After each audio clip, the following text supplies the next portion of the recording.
Hey everybody, it's your girl, PJamma, with PJammaLyfe, life, and happy Pride Month! And we're celebrating LGBTQIA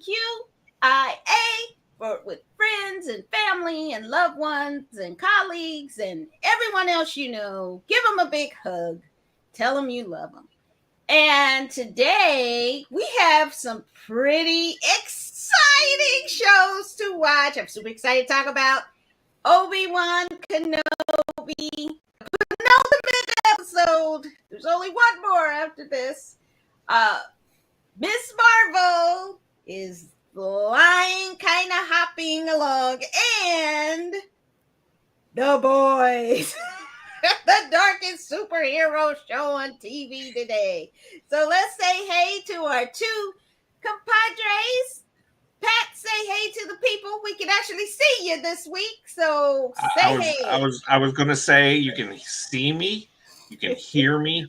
All those things those may be positives, they may be negatives. I don't know. Let's see. So we're seeing a whole lot of you too. I know. My new camera's I gotta work on it. It's still better than what it was. So yeah, doing great. Welcome back, David.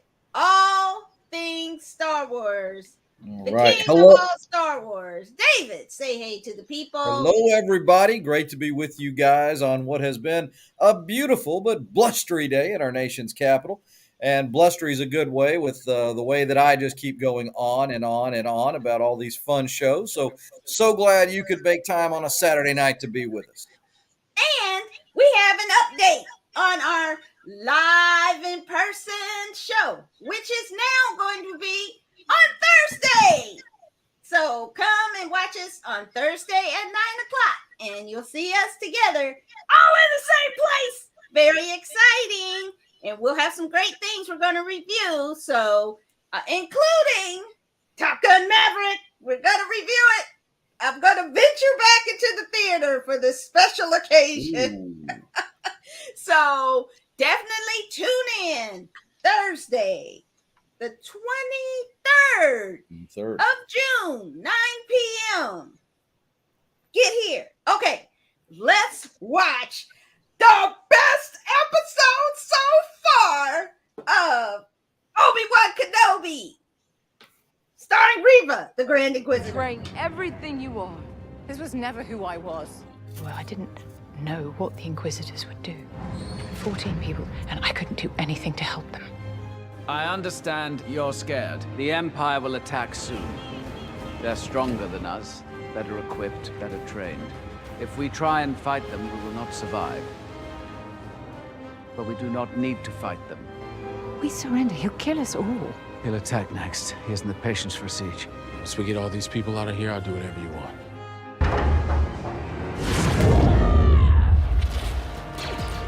I'm a little too big to be crawling around in the vents. Would you like to try?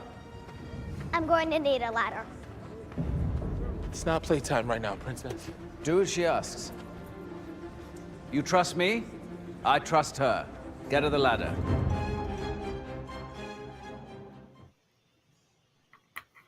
Okay, I'm going first. I loved it. I watched it 4 times. I loved it. I think it had a lot of narrative heft. And for those of you out there, just have faith in the storytellers. That's what I'm going to say. And I really enjoyed so many things coming together. And it made me sad at points with the, they had to do me like that, make me tear up over the droids. Protection and okay, we're just spoiling it because it was so awesome. You should have watched it by now. I watched it 4 times, so you should have watched it by now. And Reva, the Grand Inquisitor, got that glow up, which I was like, yes, Reva got the glow up. And then you learn something about her past, which was very pivotal. Pivotal. I'm just so excited I can't talk. And you got to see Hayden Christensen. My only complaint about the episode was They could have done a little age regression on him because, you know, he's a little bit older, super fine now, but you know, they needed to at least kind of do a little bit of age regression, I think. But as far as them telling the story of Anakin and Obi-Wan, you got another little piece of it that was really important to the story. And so don't sleep on the ending, because it was very exciting.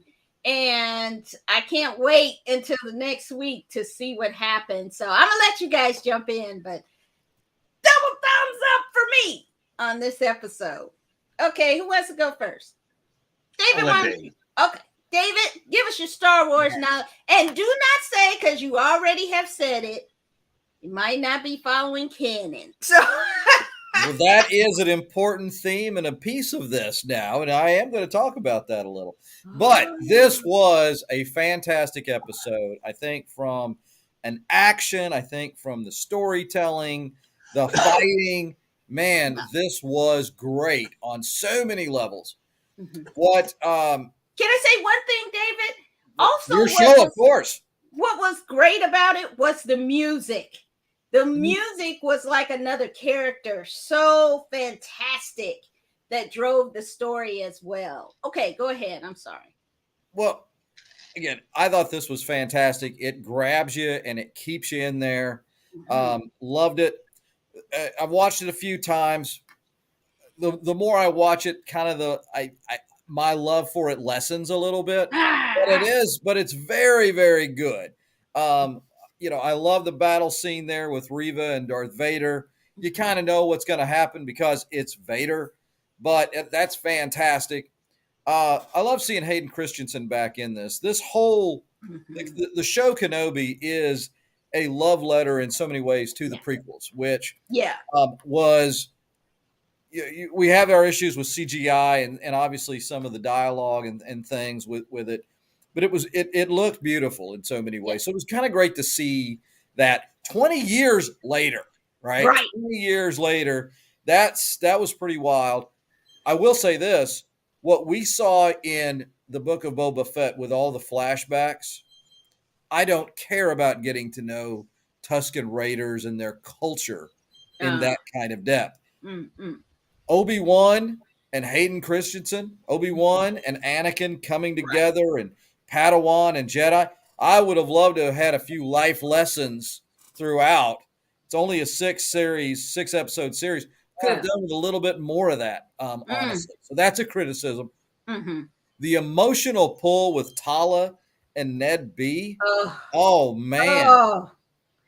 That was something. You know, it stretched my eyes a little bit a couple times because, you know, it's good. Allergies. It says how you care about, you know, and Ned B didn't say a word, but there was something in his movements, the loyalty that he displayed.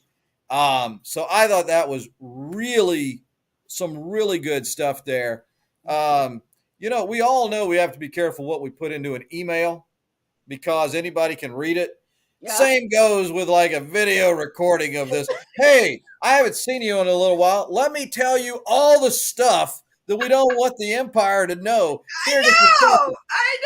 It was like, who does that, dub-dub? I mean, come on, Bale. Operational security. Oh my God. What? It was good. They showed how much they care about their own canon though with Dave Filoni, because you had the Inquisitor come back. I mean, Rupert Fiennes is a fantastic actor. What a waste if he hadn't been there for a piece of it. Yes. But they cared enough about that part of the canon to make sure that there's no issues. Right. And I'll go back to it. It just doesn't jive with the movie that was nominated for Best Picture. They take some liberties there. That's an issue. Exactly. You agree with me. No, he didn't agree with you. He agreed said, with Come me. on, Dad. Come on. He agreed with me. I hope that Reva stays a villain. I hope that Reva gets her own show, that they do a spinoff on her hunting for Vader. I hope. I want one for Leia because, again, the whole my God, Obi-Wan yes. and Leia, but that little girl could carry a show. You put in Jimmy Smits and some stuff, man, that would be awesome. And I like so much about this show, but if they'd done more flashbacks and they put Leia into like her own show and maybe like had like a springboard, a jump off for her in this as opposed to the focus, I would love it. But this was a lot of fun to watch.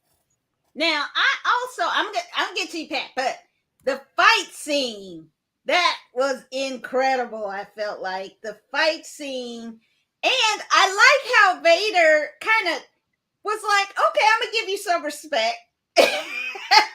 We'll toy with you, though. Yeah, that's a cat playing with its food. Yeah, but I just kind of was like, well, he could have just, if he really disrespect her, I feel like he just would have stabbed her right away and just been like, okay.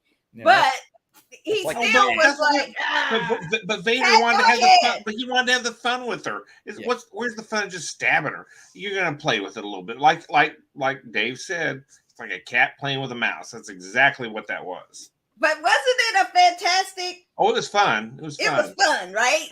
Yeah. Pat, go ahead. Tell us what you thought. Okay. Well, I really liked it. And, it doesn't follow exactly so much canon. I see what Dave's got problems with. But what they're doing, I really believe, is that there's, if you want canon and you want to see the Vader, or not the Vader, I guess. Well, yeah, the Vader, the Anakin and Kenobi relationship, go watch Clone Wars. That's what that's for, is to develop all that relationship and see how they work.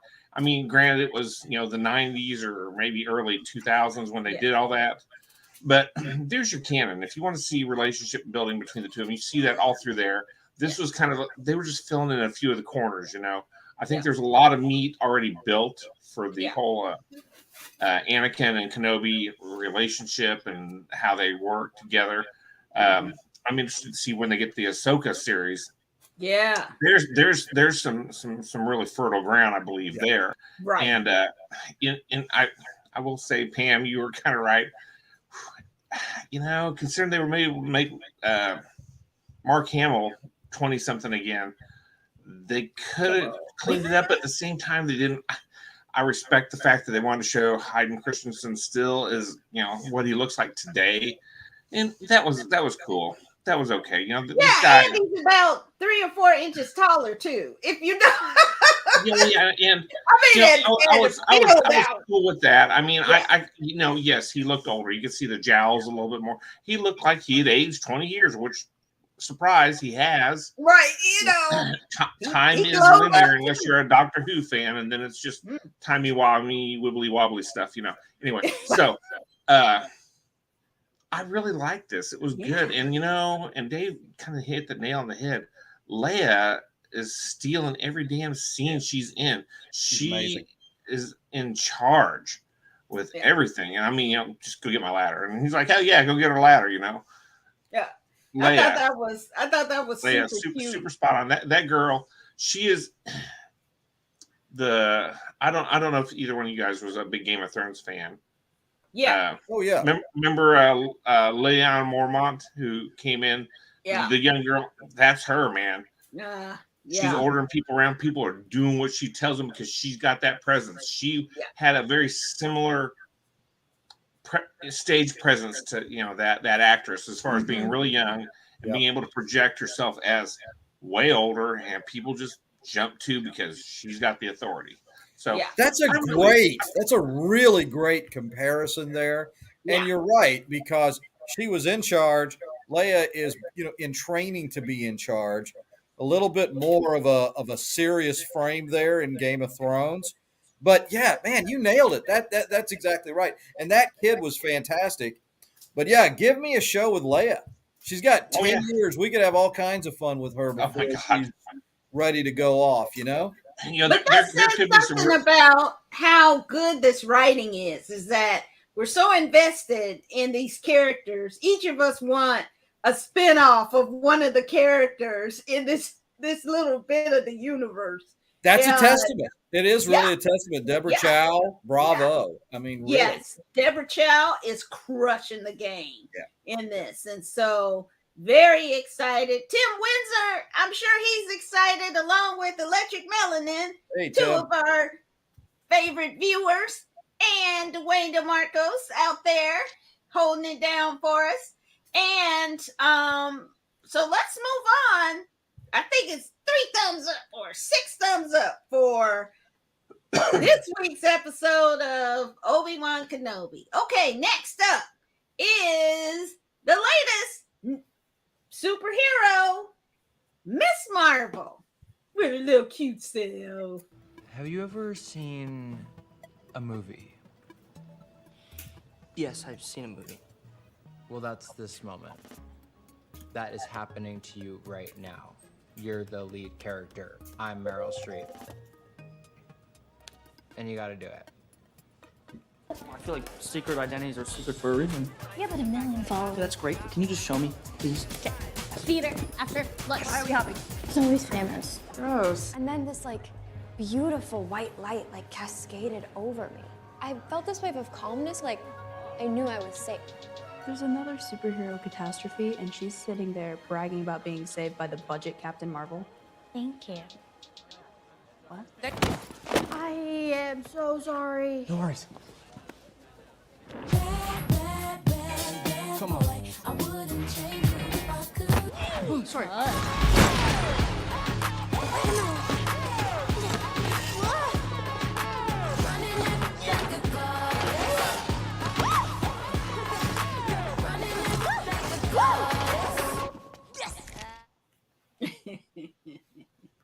She's so cute, I just want to kiss her face and squeeze her cheeks and Pat, tell us what you think.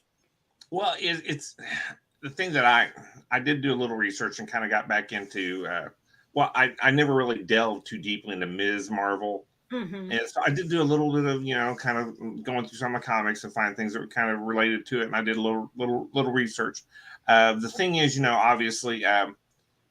And I don't understand why they're doing it this way, but in the book, she gets her powers because she's an Inhuman, and she gets exposed to the Terrigen Mist, which you saw if you had watched the Agents of S.H.I.E.L.D. Series, that they went into that about how the Inhumans start out, and they've Marvel has kind of just laid that to the side and moved on. I mean, I don't know. And that Inhuman series got no kind of promotion from Marvel. Yeah, I mean, it's just kind of got pushed aside, and maybe it was an evolutionary dead end, as it were.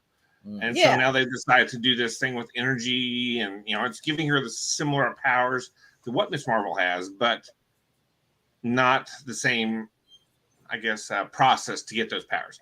And I got to tell you, the first episode did not do much for me. It felt too Disney Channel, 90s Disney Channel with the weird, some of the stuff. This one, I'm starting to get into it, starting to feel it a little bit more. You got to see her kind of trying to explore powers. You saw it wasn't so much just focused on the teen angst drama, and I don't know what in your clip you had the best friend, the guy best friend. He was giving out total 16 candles, or not 16 candles, but Pretty in Pink Ducky vibes. The friend who's been friend zoned so tough. And he can't even know how he's just so blinded by Well, him. they did have that moment on the roof. Yeah, but still, friend zone. Yeah. With her infatuation with the dude it's very, very Pretty in Pink. Friend zone. She's right. Friend zone. Yeah, Pretty in Pink zone. I mean, I've been in that zone lots. Trust me, I understand how I recognize the look. Game recognizes game, as it were. I pay taxes in that zone, man. It's my zip code. I got several fucking houses in that zone. She's my friend. But I'm just saying, I get that. But friend zone many a dude, so I know. But that being said, this was a lot better. The second episode made me feel a little bit better about the series direction, seeing where it's going. I felt a little bit more connection to the Marvel universe, besides the Avenger Con, all the craziness they did in the first episode. Starting to feel a little bit better, we'll see where it goes. I'm more receptive to it this week after watching it than I was the first week. Trust the writers. Just let it, Stop it. just Hey, you know let what? it I watched Game of go. Thrones. We just talked about that. Do not Let say it- trust the let writers it to me. I've been develop. burnt. You gotta Trust let what you things like and percolate. have a high standard for what I've you been value. burnt by Game of Thrones, so I do not Now, trust the let writers. it percolate, and then say, "Oh, I don't like it." Years of a commitment to that, and then I got Okay, left David, at the altar. what did you think? I kind of took a step back. I was really open and pumped about the first episode. This episode, in many respects, I took a step back. I did like the music. I think that the young lady is really good. I Yeah. really enjoy her. I like some of the family dynamics. Yeah. But outside of the music, it did have that again the pretty in pink, that ducky feel there. It's and it just wasn't grabbing me the same, especially after watching Kenobi and Yeah. how good that was. And it was like, oh man, I wasn't feeling it. I No. tried to go through it, and I've watched it a couple of times, and the spirit doesn't move me. The spirit's not No. moving. We'll see what episode 3 says. Yeah, I mean, just give it a chance. And I I'm thought it was actually required to watch.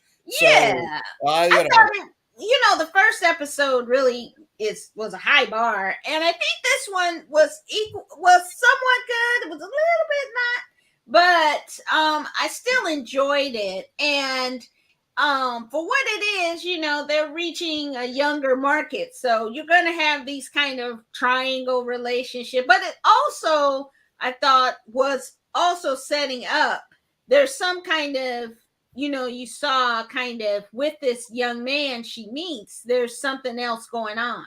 And so I thought that was nice, kind of superhero kind of plotting of the story. I also liked how much they're paying attention to the religious culture there, and how you're getting to see inside of Arabic culture and Pakistani culture, and some of the Muslim traditions. I thought that was really good to see. And this is kind of the second show. There's another excellent show I don't think we reviewed, but called We Are Lady Parts on Peacock, which is fabulous, which talks about an Arabic woman trying to be in a punk rock band.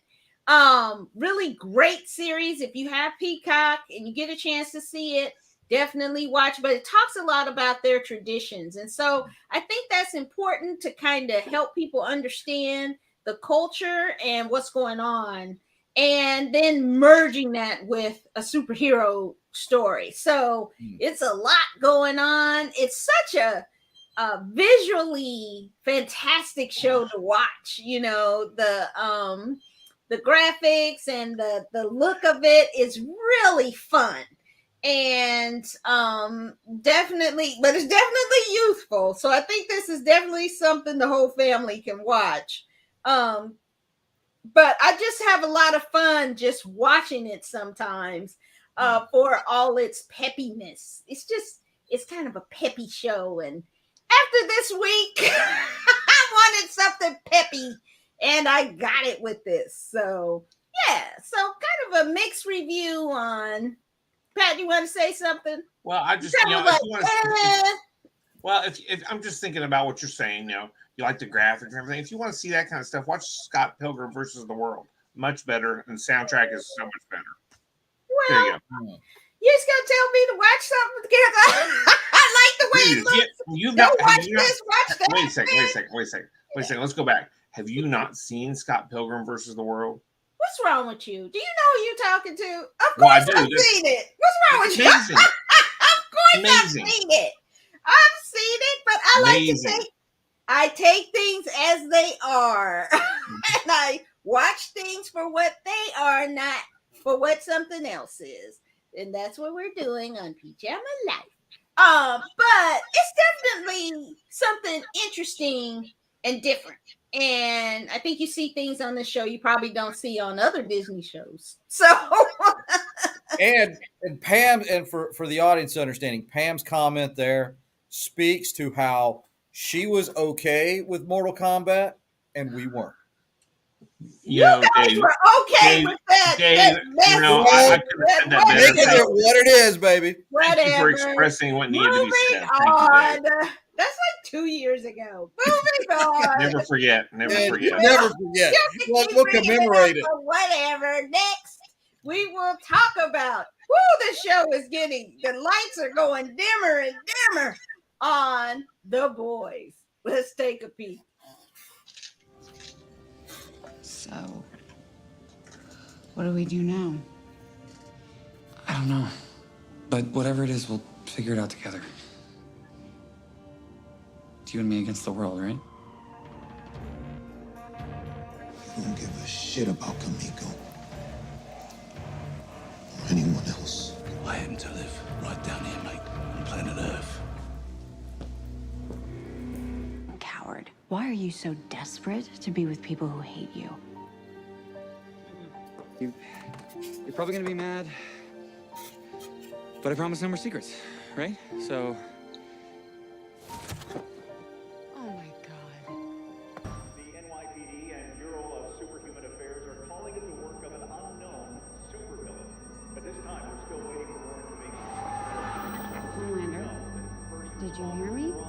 Sorry? What? Woo! Man, this series is getting darker and darker, and you can tell when it was made too. Pat, you want to talk about The Boys? Sure, I'll talk about this. I love this. I mean, this is wow, man. I mean, okay, let me just talk about my favorite scene first, because I literally just watched it before we came on the show. The song and dance with Who Could Ask for Anything More was amazing, and it made the entire episode incredible.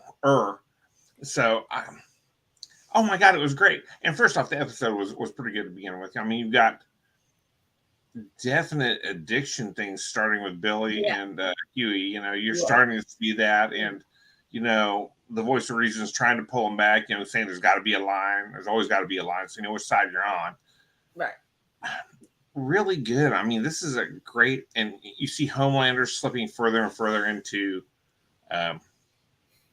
megalomaniac, I guess. Megalomania would be the thing I would say, that, you know, he's basically got, and then you've got the enablers all around him. Yeah. Well, to be honest, to save their own lives, they can't literally save their lives. Right. Yeah. You saw what happened to the one person kind of said, hey, what are we going to do to fix this? He's like, get out of here. You know, I mean, I'm surprised he didn't kill that person. Just saying. Well, I think Ashley saved her by telling her, okay, that's enough, get out. And that probably literally saved her life. She's terrible too. Oh my God. Yeah. She's so scared now that she's willing to. Well, you know, and Starlight tried to give her a little bit of an out, you know, and it didn't happen because she got scared. And, you know, it's just. But remember, because you've watched all the series, remember, Stillwell was like that too.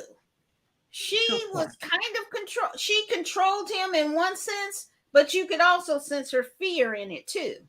That they all knew he was a ticking time. Only person who didn't do that with him was Stan Edgar, and that's why he respected him so much. But keep going, Pat. No, I just would say that, you know, it's a wonderful discourse on what happens when you have absolute power. The thing is, Homelander has no fear with anything. The character they brought in the past 2 or 3 episodes, you know, might cause some fear. We'll see. You know, it's like what happens when an immovable object is met with an irresistible force, you know. And I have a feeling we're heading towards that. And I don't know what they're going to do at the end of the season. And to be honest, I have not read the graphic novels. Yeah. So I have no previous knowledge of it. But I really like this. It is dark and it is proper. I'm just saying. Yeah. Carl Urban is now, if he wasn't already, he's officially a nerd god. He's Billy Butcher. He's Kurt from he's Dr. He's Dr. What's his name? Dr. McCoy in Star Trek. McCoy. He's also in Thor Ragnarok. I mean, he's been kind of all over the place. I mean, he was also Judge Dredd. He's been several things that are super solid. So I mean, like him and Zoe Saldana have hit like all the points. They're both. That is Zeus and Hera, the nerd pantheon right now. So Love it, love it. David, what do you think? Have you caught up? I have. This is so good. Okay. Oh my gosh, this is really good. It is dark, and I mean, we are starting to see we had heroes that are having to do things that are kind of in the anti-hero world, but as we're seeing this season, though, heroes are kind of those lines are getting blurred, and so it's where I think it'll course correct, and so that they will be back to being the heroes before it's all said and done. But there's that darker side when you're dealing with absolute evil. Then you can't always. Your hat's going to get a little gray. It's going to get a little dusty, and we're seeing that with these guys. But really good. I didn't think. Again, I had thought the whole trope of the bad side of superheroes. I thought we'd had enough and seen enough. But this is really so well done, so acted, well acted. Amazing cast. It's good. Good stuff. Let's keep it coming. Yeah, and I think there's an important part about Blue Hawk and A-Train.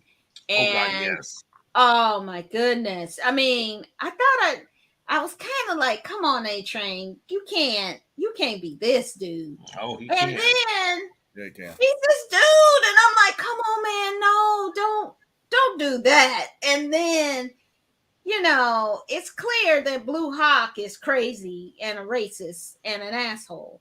And just what happened in that episode, you could have predicted it. You could have seen it. And so A-Train is still sitting up here trying to suck on Power's teeth, and they are not letting him. And he is trying to hang on to this level that he thought he was in, and he's clearly not. And the geek is really like not Stephen Miller, but the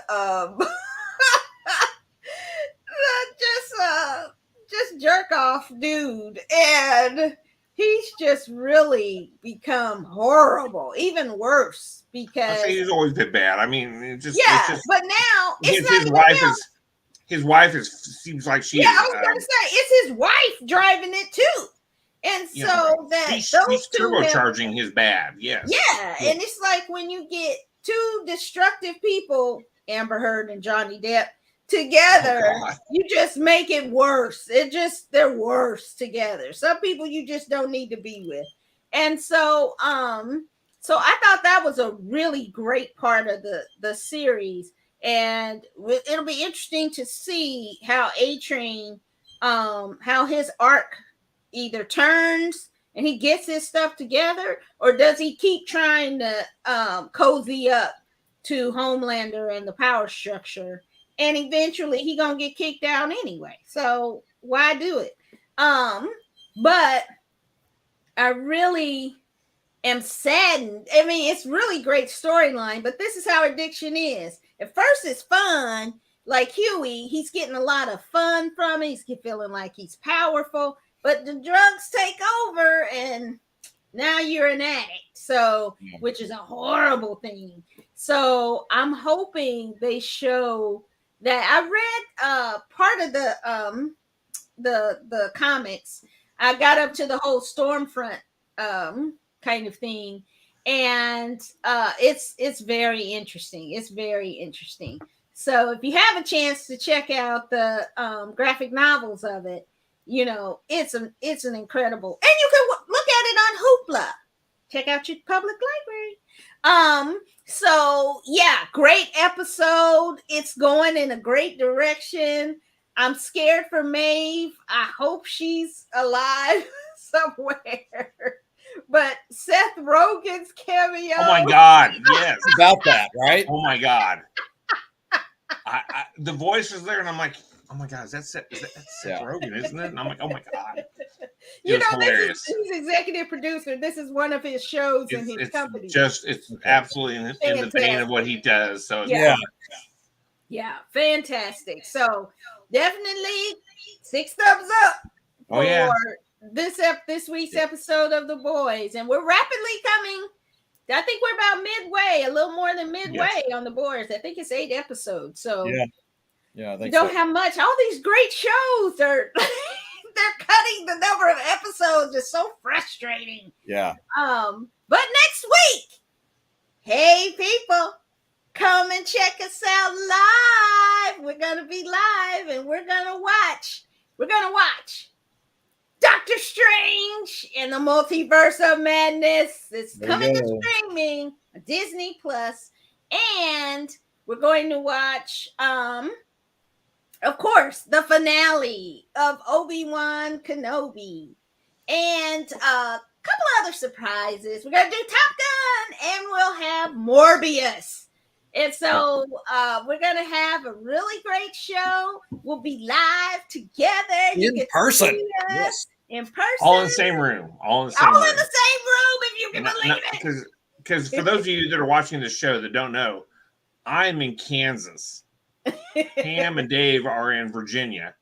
So we have never been in the same room. A little bit of a drive. A bit of a drive, yes. We're spoiled where we have a subway, so it feels like a little bit of a drive. Yeah. It's not that far. Depending on definitely Thursday, June 23rd, we'll be live. That's right. And you can check us all out together on PJammaLyfe.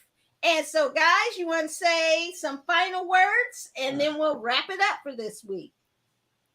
Pat? Well, I would, and I've said this a couple times, if you're not watching Strange New Worlds, you should be watching Strange New Worlds. Yes. It is perhaps my favorite Star Trek series. I mean, I really liked Lower Decks because it was just irreverent and stupid. This is solid. Super, super solid. And it's funny because my wife is watching TOS on like replay. She's just going through the series again, and I came through the Christopher Pike series, the Menagerie, and I was like, oh my god, I see some of this stuff. And actually, in Anson, I can't remember what Anson's whatever is the Mount. Anson Mount. The character, the actor that picked to play Christopher Pike kind of looks like the right character. I mean, there's a lot of things really pre-burned. Does not look like Jeffrey Hunter. Come on now. So anyway, it was. I think there's really some similarities there. I mean, there are. Yes. And when they put him like in the old series, you can see it a little bit. I'm just saying there's some definite things. This series is every episode is its own story. It doesn't have to keep going. Yeah. It's not like, a lot of the Star Trek, a lot of the Deep Space Nine, especially the Voyagers, where they had like season-long story arcs. Yeah. Especially Discovery has been very big on the season-long story arcs. This is really good. It's episodic. You can watch an episode, watch it, and forget it. Or not forget it because it's really good. Super good. If you are not watching this, you should be watching this. Okay, there you go. And have a great week, guys. Yeah. Hey, David. Well, Strange New Worlds is the best thing on TV right now, bar none. It is just amazing. I don't miss it. I love Kenobi. Kenobi gets me excited. Strange New Worlds, right there. There is a little bit of an arc with Spock and there is in the T'Pring thing. But, yes, there is. But it is great though because it's what Star Trek. It's back to the real, just what it should be, and how much fun it is. Oh, it is just incredible. Everybody have a wonderful week. Celebrate new national holiday, an important holiday, Juneteenth. Enjoy that. Recognize that and what it means across the country. And if you have a chance, there's also this is the 50th anniversary of Watergate. And hey, the interesting time here. Wow. Fascinating things. Incredible work. Documentaries on CNN has a great documentary, 4-part series on Watergate. It's streaming. CBS had a great show just last night, 2-hour kind of overview of it. So for you younger people who weren't paying attention to Watergate, history doesn't repeat, but it rhymes. Watch this stuff with Watergate. It's really powerful. It's really well done. And it has a great foreboding sense to where we are today. So enjoy, be safe, and keep watching some good stuff on TV. Yeah, Yeah, and we should remember why we have the Juneteenth celebrations, and we should remember why what we're seeing on these on the January 6th hearings are so important, because it could be that history may look upon us and have some questions if the right things aren't done. So definitely pay attention, keep your eyes open, and definitely come back and watch PJammaLyfe. And we'll see you next time. Bye. See you Love guys. everybody.